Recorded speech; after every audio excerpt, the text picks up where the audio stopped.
दोस्तों नमस्कार, मैं हूं अक्षय और आप देख रहे हैं नेशनल संवाद। न्यू इंडिया में ईडी के दो फरमान, या तो आप भारतीय जनता पार्टी में शामिल हो जाइए या सलाखों के पीछे जाइए। जी हां, जेल आपको जाना पड़ सकता है। ईडी ने ये रास्ता अपना लिया है। यदि आप विपक्ष में हैं और सरकार के खिलाफ, सरकार के गलत नीतियों के खिलाफ में हैं और सरकार को जो देश के वास्तविक मुद्दे हैं उन मुद्दों पर लाने की कोशिश कर रहे हैं, तो आप जेल जाने के लिए तैयार रहिए। झारखंड से एक बड़ी खबर है, उसी पर मैं बात करने के लिए आप सभी के समक्ष आया हूं। कल झारखंड के मुख्यमंत्री हेमंत सोरेन को ईडी ने गिरफ्तार किया है। 7 घंटे इंक्वायरी चली, उसके बाद मुख्यमंत्री हेमंत सोरेन को गिरफ्तार कर लिया गया है। और जिस तरीके से विपक्ष लगातार, राहुल गांधी ने लिखा है, उसको मैं पढ़ना चाहूँगा। ईडी, सीबीआई, आईटी आदि अब सरकारी एजेंसियां नहीं रहीं, अब यह भाजपा की विपक्ष मिटाओ सेल बन चुकी हैं। खुद भ्रष्टाचार में डूबी भाजपा सत्ता की सनक में लोकतंत्र को तबाह करने का अभियान चला रही है, ये राहुल गांधी ने लिखा है। वहीं पर तेजस्वी यादव ने हेमंत सोरेन के गिरफ्तारी के विरोध में उन्होंने भी लिखा है। तेजस्वी यादव ने लिखा है, उसको पढ़कर बताना चाहता हूं। बिहार, चंडीगढ़ और अब झारखंड, भाजपा ने एक ही हफ्ते में लोकतंत्र और संघवाद को तार तार कर दिया है। चुनावी हार के डर से जांच एजेंसियों की निष्पक्षता खत्म कर दी। एजेंसियों को बीजेपी का प्रकोष्ठ बनाकर केंद्र सरकार क्या क्या कर रही है, अब यह बात किसी से छुपी नहीं है। अहंकार से चूर भाजपा की हेकड़ी अब जनता तोड़ेगी। राजद हेमंत सोरेन के साथ खड़ी है।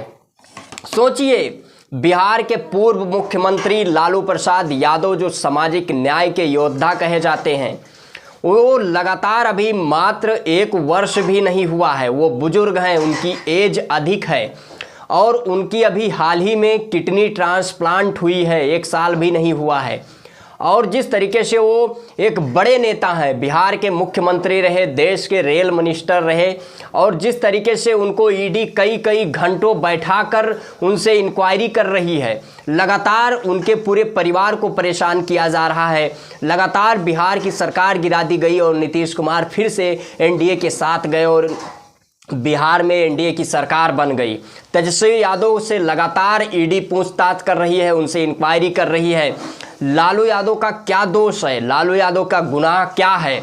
लालू यादव का गुनाह क्या यही है कि वो सामाजिक न्याय की राजनीति करते हैं, व्यवस्था परिवर्तन की राजनीति करते हैं, सामाजिक संवैधानिक मूल्यों को स्थापित करने के लिए राजनीति करते हैं, लोकतांत्रिक व्यवस्था को बनाए रखने के लिए राजनीति करते हैं, विकास के लिए राजनीति करते हैं, व्यवस्था परिवर्तन के लिए राजनीति करते हैं? मात्र 17 महीने में तेजस्वी यादव जो सरकार चलाए, डिप्टी सीएम रहते हुए उन्होंने कई लाख नौकरियां बांट दी।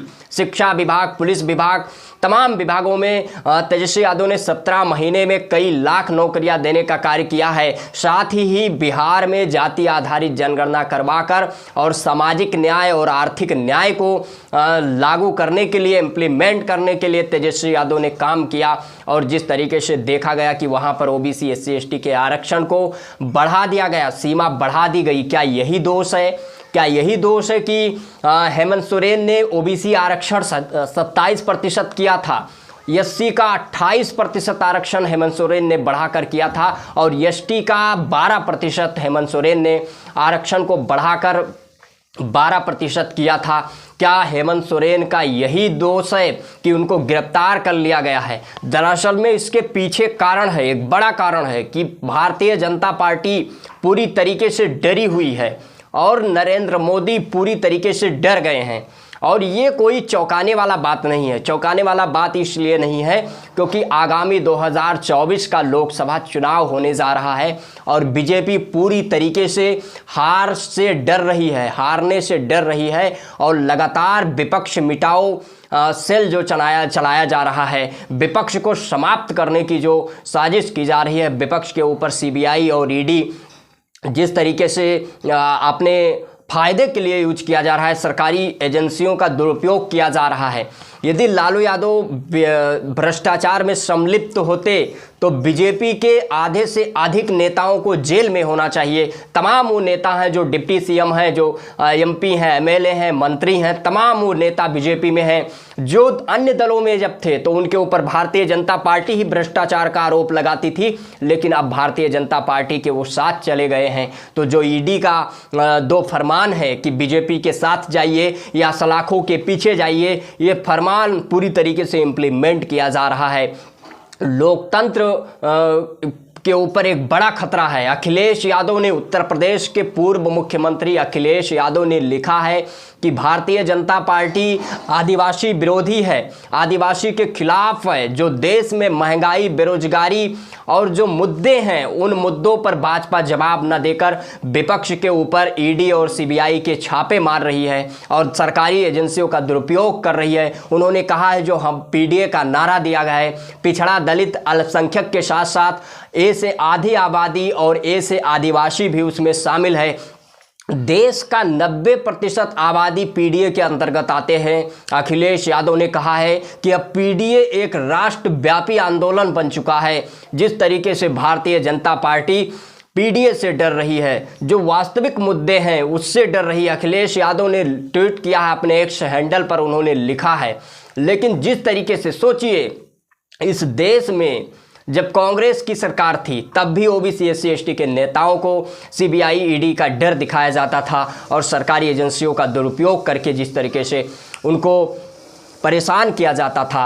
आज भारतीय जनता पार्टी सरकार में है और लगातार जिस तरीके से ओबीसी एससी एसटी के नेताओं को परेशान किया जा रहा है। अभी बिहार में देख सकते हैं जिस तरीके से हेमंत सोरेन को जिस तरीके से गिरफ्तार किया गया है। अगला नंबर और किसी का हो सकता है, अखिलेश यादव हो सकते हैं, तमाम वो नेता हो सकते हैं जो विपक्ष की भूमिका में है और लोकतंत्र और संविधान की बात कर रहे हैं, ओबीसी एससी एसटी के रिजर्वेशन की बात कर रहे हैं, सामाजिक न्याय की बात कर रहे हैं।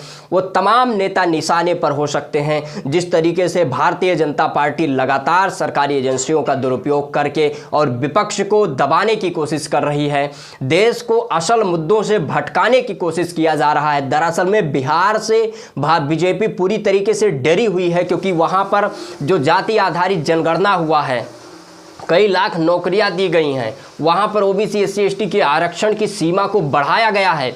इससे भारतीय जनता पार्टी का जो हिंदुत्व है और सांप्रदायिकरण है, कहीं ना कहीं ये पूरी तरीके से समाप्त हो गया है और नौकरी, रोजगार, स्वास्थ्य, शिक्षा, रोजगार पर राजनीति करने पर बीजेपी को मजबूर होना पड़ रहा है। सामाजिक न्याय की राजनीति पर बात करने के लिए मजबूर होना पड़ रहा है और यही कारण है कि भारतीय जनता पार्टी लगातार जिस तरीके से विपक्ष के नेताओं पर सीबीआई और ईडी लगा रही है, जिस तरीके से सरकारी एजेंसी को अपने फायदे के लिए उपयोग में लाया जा रहा है, कहीं ना कहीं सीबीआई और ईडी की निष्पक्षता पे और भारतीय जनता पार्टी के द्वेषपूर्ण राजनीतिक रवैये से लोग कहीं ना कहीं इसका विरोध है। और तेजस्वी यादव ने कहा है कि भारतीय जनता पार्टी की ये जनता है कड़ी निकालेगी, क्योंकि लोकतंत्र में, लोकतंत्र की चक्की देर से पीसती है लेकिन महीन पीसती है। इस बात को याद रखना चाहिए। और इस विषय पर आप सभी लोगों की क्या प्रतिक्रिया है, आप अपनी प्रतिक्रिया कमेंट बॉक्स के माध्यम से अवश्य दीजिए।